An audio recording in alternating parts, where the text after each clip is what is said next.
the village of Ruthwell. This is not far from Dumfries and Galloway, and not far from the Solway of Firth.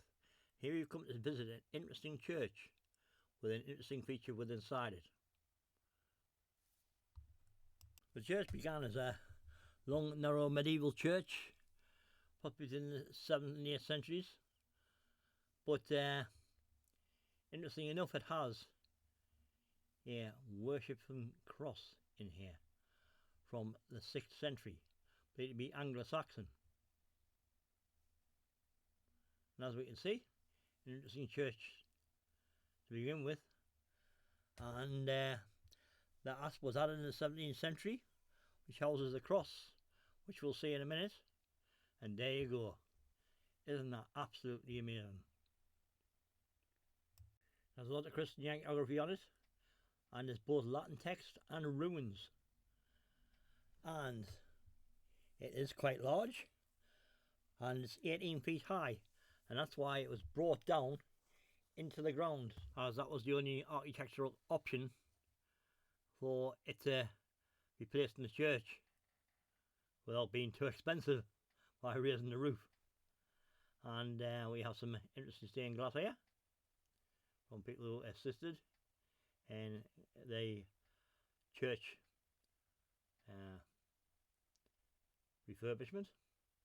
And this cross was destroyed originally in the Presbyterian iconoclast of 1642, and it was buried within the church and then moved to the manse and repaired.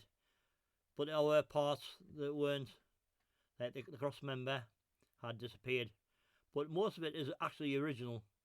And as we can see by the outside, we can see the asp and the modifications for the church.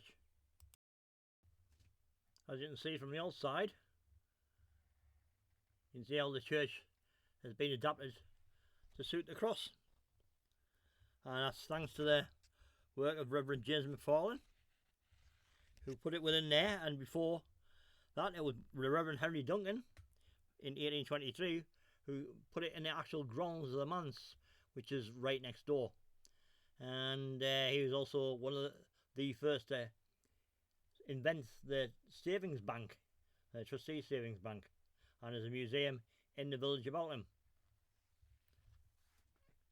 And it is a really pretty church, and there's still congregational services within it, and it's open all year round for visitors and tourists alike, and it's a very pretty area.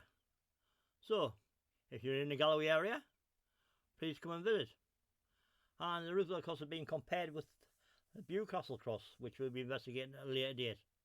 But hope you enjoyed this video, and like, subscribe, and continue to follow us to see what amazing religious artifacts we'll see in the land between two walls.